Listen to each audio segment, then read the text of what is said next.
What's up, core reporters, and welcome back to my channel. The boycott against Kail Lowry's podcast has worked a little too well, y'all, because now here she is on her Karma and Chaos podcast with Becky Hater, begging people, please, on my hands and on my knees to listen to that damn podcast. So for those of you guys who might not be familiar, Kail, for years, ran a podcast that was called Baby Mama's No Drama with her co-baby mama, V. Rivera, who was married to Kail's inaugural baby daddy, Joe Rivera. And that podcast did really, really well. Yes, they had some ups, they had some downs. There were moments when they didn't film together and whatnot over some drama that they were having in the background. But overall, that was her most listened to and most awarded podcast. And it's the one that she made the most money out of, right? On a year-to-year basis anyway. And at the end of it, things fell apart because she and V had completely different visions for where to take the podcast moving forward. Kail wanted to continue spilling the tea on her children, their fathers, everybody, while hiding pregnancies, of course. Right. And then V and her family were just no longer okay with it. Joe is a private person. He's not on social media like that. And he doesn't really want Isaac to be discussed or the drama that he has with Kail behind the scenes to be discussed either. And so she obviously had to pull back on the information that she allowed to be shared about her family and whatnot. And Kail was not having it. And in doing so, she threw V under the bus, y'all. She called her a deadbeat stepmom, a user Muhammad, and all sorts of other ugly things, including claiming that she never really effed with her like that. And so ultimately people decided, well, if you're going to be such a nasty person to her, and if you're going to minimize and downplay all the work that she did to make your podcast a success and to claim that her idea and this podcast and everything like that doesn't make her the originator, and it doesn't mean that like she contributed all that much to it, then whatever. We've seen your true colors and we are boycotting you, right? That is how we wound up where we are today, which is Kail on her new replacement podcast called Karma and Chaos, crying, screaming, throwing up, and begging people to listen to it. Why don't y'all go ahead and hear for yourself? In case you think I'm exaggerating, here is Kail on the latest episode of Karma and Chaos, wondering why people are not tuning in. Hello, and welcome back to the shit show.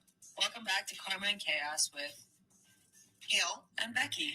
I got on my Instagram stories this morning and I was like, if you guys have not listened to Karma and Chaos, can you guys tell me why? And what would it take to get you guys to listen to Karma and Chaos? Like, just to give us a chance. Like, maybe you listen to podcasts, but not Karma and Chaos, or maybe you don't listen to podcasts at all. What would it take to get them to listen to Karma and Chaos? Yeah, I tag your friends. Please tag your friends. If you like our podcast, please send it to someone. If you want more of us, help us. You're like, if you want us to continue, you have to. If you want us to do, I'll make Kail do a meet and greet and kiss every single one of you on your foreheads. Oh, these are some of the responses. So there you go. The numbers are low. The listenership is super low. We might have to start trotting Kail out to do meet and greets and kissing people on the forehead. You know, I'm not surprised, I gotta say. And I think that this is not just a result of the boycotts that some of you guys have decided to lead against Kail and her podcasts and whatnot based on the way that she treated V leaving the Baby Mama's No Drama podcast. Because remember, V was very gracious about her exit. She just said it wasn't working out. They had different visions, but she didn't trash Kail the way that Kail decided to trash her, right? I think that a reason why Karma and Chaos is not popping off like the girls want it to is because it is so damn depressing. Okay, like in the first few episodes, people tuned in to get the tea about Kail's fallout with V and how she got back into her, like, you know, recent new back-to-back, you know, back on friendship with Becky. But then aside from that, they tried to turn it into some sort of like trauma corn podcast, especially Becky. Becky doesn't have any kind, as far as I'm aware, she doesn't have any training as a mental health professional, as a grief professional, anything like that, right? But she seemed to really, really want to talk about people's grief, people's sadness, people's trauma. And I particularly remember this when Kail's Coffee Convo's co-host, Lindsay Chrisley, popped down, and Becky just kept on asking her about the difficult parts of her childhood, some issues that she has, like abandonment issues, all sorts of things. Like, it was really, really heavy. Lindsay had mentioned like feeling like it was getting really heavy and kind of wanting to change the subject a little bit. And Becky said that that's all she really cared about. She said, I don't really know you from TV or anything like that. I'm just interested in knowing about the sad parts of your life. Like, this is not what people want to listen to, generally speaking, right? People typically want mindless entertainment. The world is dark. The world is hard enough as it is. So when you tune into these podcasts, typically you want something to take your mind off of like all the ugliness that is happening around you, right? And so this podcast was not serving as an escape. And it also wasn't really teaching people things because, again, Becky nor Kail, as far as I'm aware, have any kind of education in grief management, mental health counseling, anything like that. So it's not helpful. They're not able to truly help people by having their guests open up about the deepest, darkest moments of their life, because where's the structure in that? It's kind of like, here, just open up this wound and then we send you on your way and we collect the ad dollar sort of thing. Whereas, for example, I don't know if you guys follow Therapy Jeff or other people like that who are trained therapists, they teach you, like the listener, if you're in a similar situation, this, that, or the other, this is what you do. They help the guests learn all sorts of things. So people do benefit, right? So, I think that that's what it is. And not only that, but there's no real identity to the podcast, right? Baby Mama's No Drama was all about co-parenting. Coffee Convos, they do talk about co-parenting. Obviously, it's not with each other. And that's what made Baby Mamas so unique. It was two people co-parenting with the same man, right? That was really cool. That was different. That was unique. But Coffee Convos is two, single moms talking about their own journeys as single moms. And I think that has its own niche. They do also talk about pop culture and they do also talk about true crime. So it is starting to lose its own identity. But with that being her OG podcast and, starting several years ago, some people are just habitual listeners at this point. So they will continue. And on top of that, Lindsay Chrisley is a known person as well because she comes from Chrisley Knows Best, right? That's its own reality show. So, and then she's got Barely Famous where she kind of just rambles on her own, or she'll have authors come in to talk about books. But Karma and Chaos, what is the purpose of it, right? I thought that they were going to just become a friendship podcast, right? Based off of how they were really, really close friends. They fell out for several years. They came back. I thought it would have been cool to just hear about friendship and how friendships evolve as you watch each other go through breakups, makeups, divorces, baby mamas, baby daddies, as you go through marriage, these sorts of things. Because I think that there's not enough. I don't hear too much about friendship podcasts. And I feel like there are some people who want more info on that or maintaining platonic relationships and whatnot. I think it would have been cool, right? Watching your friends go through toxic relationships, all sorts of things. But it's not really focusing on that. So it tried to spill more tea about Kail, but she's already got, two other podcasts where she spills tea about herself. They can't yet do co-parenting together because Becky's child is not yet born. Her wife is currently pregnant. But even still, Kail already has another co-parenting podcast, right? Which is Coffee Convos. Now that Baby Mamas is off the air, they're talking a lot more about co-parenting on their own as well. I don't know. Listen, here's my suggestion though. If they do not get that listenership up, I do think that it would be kind of interesting for Becky to do some sort of a lesbian parenting podcast, right? Or a lesbian marriage podcast or a relationship podcast or queer, actually, because she did say, so, definitely let me back up there. She did say on this episode that she identifies more so as queer than as lesbian. So maybe talk about queer parenting and whatnot. I think that would be interesting. Maybe the two of them could talk about it because Kail is kind of on that spectrum as well, right? She's not a lesbian, right? And she's not straight. She did say that she's not just bisexual. She is a little bit fluid. So it would be really interesting to do a queer parenting podcast, right? Or just a queer podcast in general. I don't know, relationships and stuff like that. I think that Becky's not surrogacy, but IVF journey with her wife is interesting. They're going to have the donor play a role in the child's life and everything. I think that they do have the bones for something interesting to happen, but that they are just not utilizing it properly. I think Kail is used to just talking about herself and that being enough to bring in the viewers, but we're a little bit fatigued at this point. We're a little bit fatigued. Try something new. You've got you have one Baby Mama podcast that didn't work out. You got another one. We can't just keep recycling the same, baby mama stuff, my own drama with my baby daddy stuff. Like talk about something different, like the journey, spotlight other people going through these journeys. But anyway, there are some other things that happened in the podcast episode that I did want to share with you guys. So they're trying to figure out what they could do to get people to tune into this podcast. Becky is offering forehead kisses from Kail. And here are some things that some of the audience provided as feedback when Kail asked on Instagram. Ready? Yeah. The first one says, "You're a narcissist." So that's good.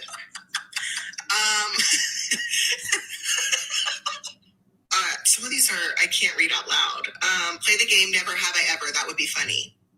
And this is where things are going to get really shady. When I tell y'all that I don't think this podcast is going to last long, just listen for a good example of why that is. So Kail says, right, there's a suggestion from somebody saying, play the game, never have I ever. Take a listen to what her friend Becky is going to say here, okay?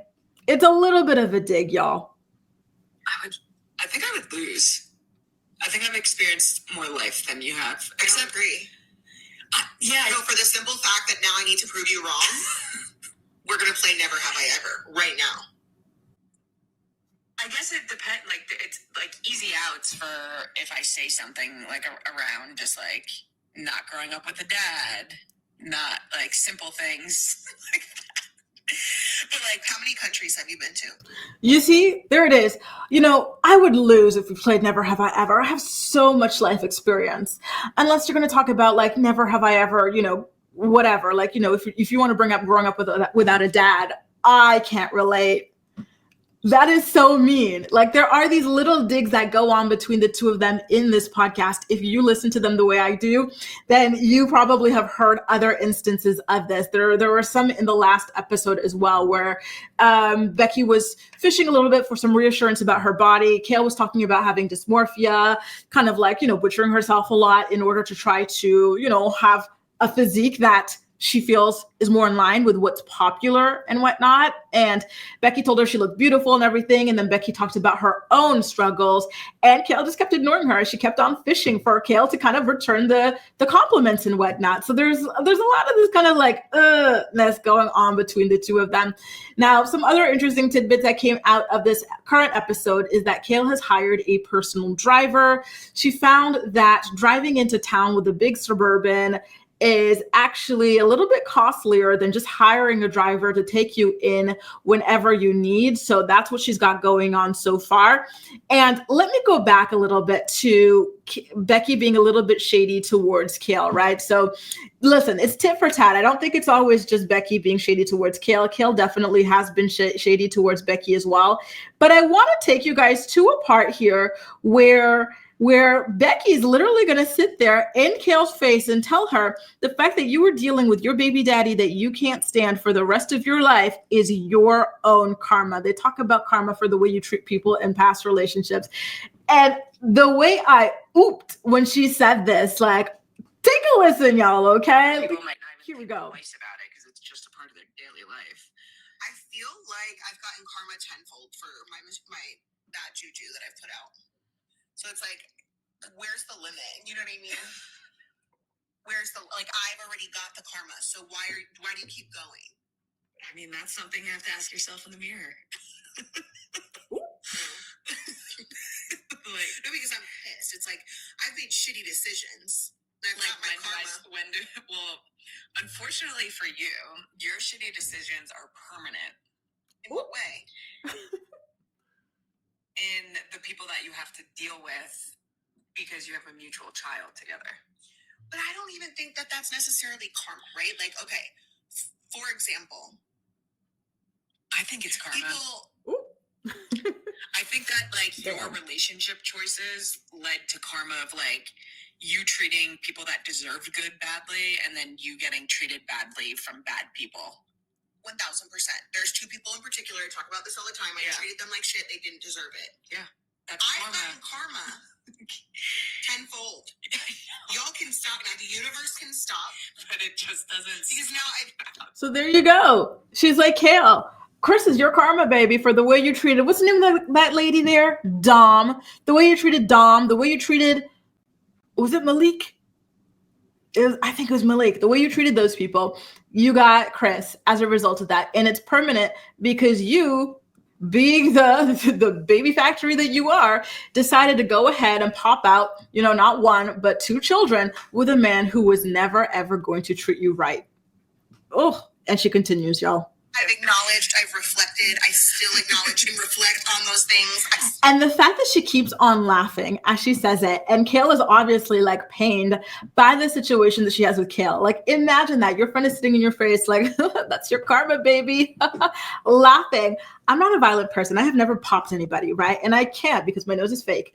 But oh, the way I be swinging, I cover my nose and swing in the face. Are you kidding me? You're laughing at me. And I'm telling you, like, I feel terrible that I am stuck with this person that I despise, who treats me like garbage. I am stuck with this person, dealing with them for the rest of my life. And you're sitting in here giggling, saying it's my karma. Wow. Square up. Like, I would, if I saw them out on the street today, I would literally go up to them and I would say, I'm really sorry for how you treated, like how I treated you. Like, you didn't deserve that. And I'm sorry. I hope that you're happy. Like, I hope that you have found happiness and, all of those things. Like, I would truly, from the bottom of my heart. Yeah, you're on the road to redemption. So, like, when you're on the road to redemption, at what point does karma say, you've had enough? Yeah, but it's not like you just left bad exes in the past. Like, you have to co-parent with them. Now. No, like the ones that you have to co-parent with. So I get a lifetime of karma for a 2 or 3 year horrible relationship. Yep. Okay. That's how it works then. That's unfortunate for you. Not her laughing. Like, I don't have that. I don't have to. No, why do I have to have a lifetime of karma for someone that I'm not with anymore, that I don't have a child with, is what I'm saying. Oh, you don't? But like, no, but I am. I do. I read the comments. They're like, so-and-so is Kail's karma. And it's like, fuck you. I've been dealing with this shit for years. You decided to have a kid with them. No, but they'll say, this is her karma for how she treated so-and-so. Oh. And it's like, that's not the same. Yeah. Like, okay, we'll use as an example, right? I were together for a couple years. Yeah. If I had karma for those same amount of years, okay, fine, I'll take it. I don't think. But when you're giving me for 100 years, make that make sense. I don't think karma keeps tally on years. I don't think we're on the same page with that. Do you know what I mean? Well, listen, I don't even like Kail, but the way this girl keeps on laughing at her pain is aggravating me, y'all. So I have to stop at this point because she keeps on going. But I will say, in Becky's defense, I do think that she's right in that, yeah, you treating someone bad in a relationship can come back to you in the form of the next person treating you badly, right? That is your karma. And if you are like Kail, someone who is actually undisciplined, meaning that you raw dog every single person that you meet and you barely even know, including the fact that she was raw dogging her neighbor the first time they slept together, you turn that little bit of karma that you could just, instead of just leaving the relationship and saying, hey, I'm not being treated well, I'm out, you turn it into a permanent thing when you decide to get pregnant. When you decide to raw dog this person, get pregnant, and birth their child. Not once, but twice. Those are your own personal decisions that take what could be a relationship of the past, someone that you can forget easily down the line, to someone that you got to deal with for at least 18 years, but more so the rest of your life, right? Someone you're always going to be tied with. I think that is what Becky is trying to tell her. Kail, it didn't have to be permanent karma. You made it permanent karma by raw dogging the man, and you raw dogged him twice. And you already had kids already. You had 2 kids before, so you knew how babies were made. So don't come here crying victim to me when you made all of these choices. So I get it, but the laughing, I'm sorry, but if I'm in like a heated state, like really, really aggravated, and someone is laughing in my face, like I would black out. I would black out, you guys. Like, that would piss me off. Now, speaking of being pissed off, we got to talk about Kail. One thing about Kail is, oh my God, she always tries to make everybody's like moments about herself. So Spidey, Spencer Pratt, Heidi Montag, they are really big news right now because their home burnt down, and like, he's been panhandling on TikTok and trying to get Heidi's music to chart. I think it has been charting as #1 for a little bit and whatnot, in order to raise money to rebuild their lives in their home, right? And so Kail talks about this, and of course she had to make it about herself and how she's been the villain. Why are other people able to be redeemed, but she's not?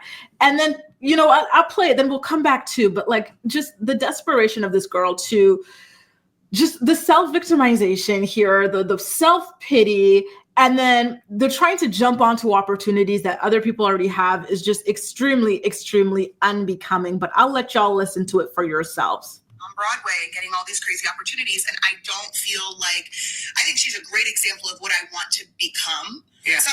Was an off camera. It's like, I'll use Trisha Paytas as an example. I don't compare myself to Trisha Paytas, but I know that she sort of came from I don't want to call it a weird, but like what some people would say is messy. Mm-hmm. And now she has been so delusional that she's now on SNL and on Broadway and getting all these crazy opportunities. And I don't feel like, I think she's a great example of what I want to become. Yeah.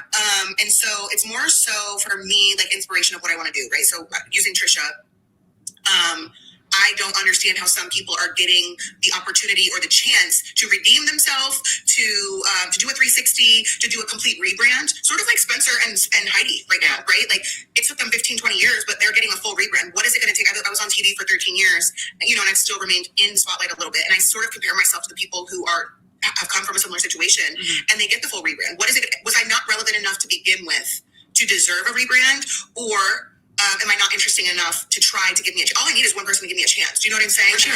Or like Alex Cooper, I don't know her in real life. But here's the thing. What do you mean all you need is one person to give you a chance? You're successful. You left that show several years ago.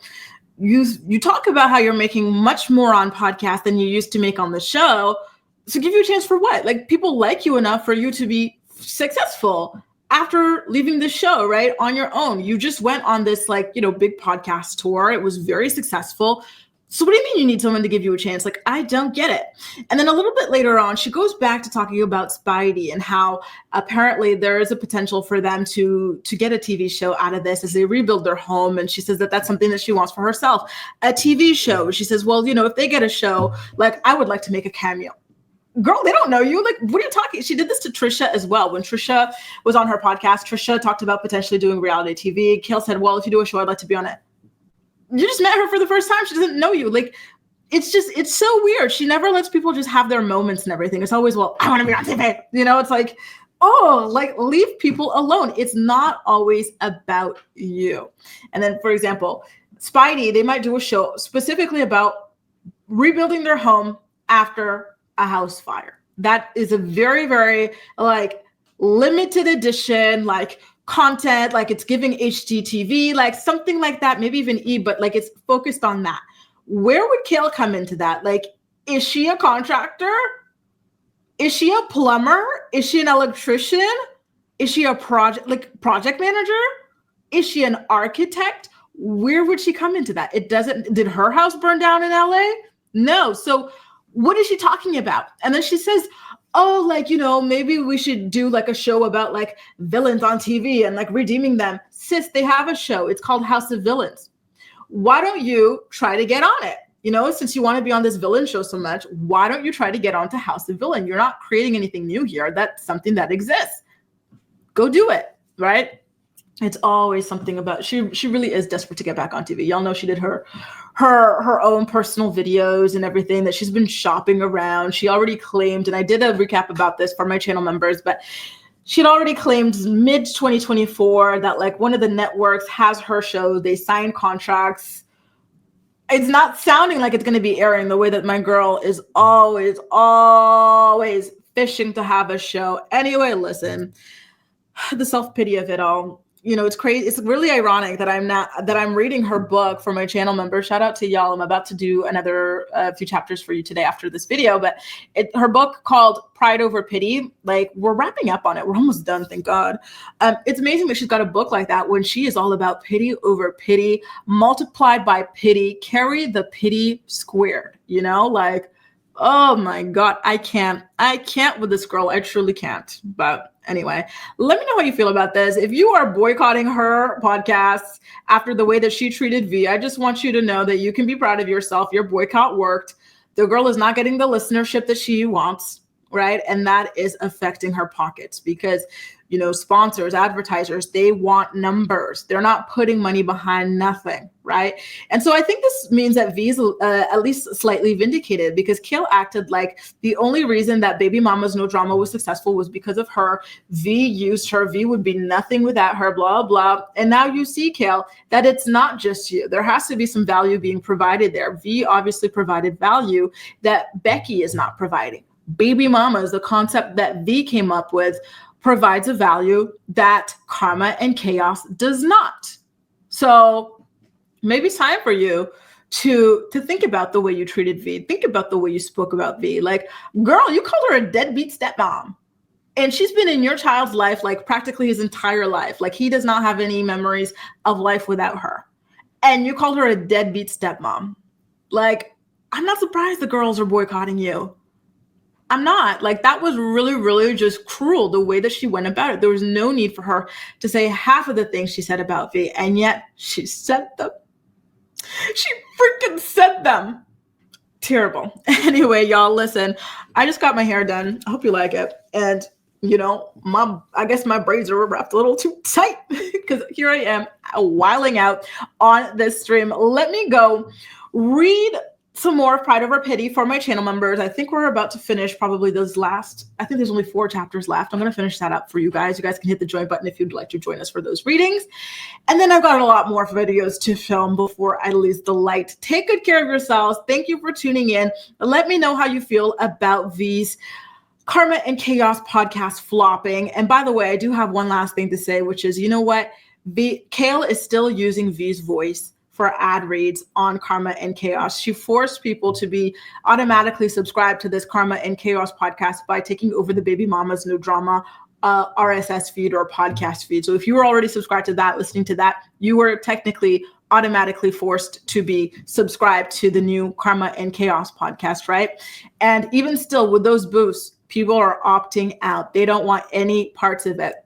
And she also uses V's voice and ad reads for her other podcast, which is Coffee Compost as well. I hope you're running, my good sis. Her money, B better have my money because that's not cool. It's not. And people are not okay with this. And I hope that this has woken her up to the fact that people just do not like the way that she treats people, the way that she looks down on people, the way that she uses people and then spits on them, turns her back on them and acts like they were nothing and they contributed nothing. Like, no, they're not with that anymore, Kail.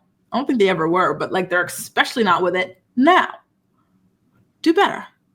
Anyway, guys, let me know what you think about all this in the comment section down below. As usual, we'll chat.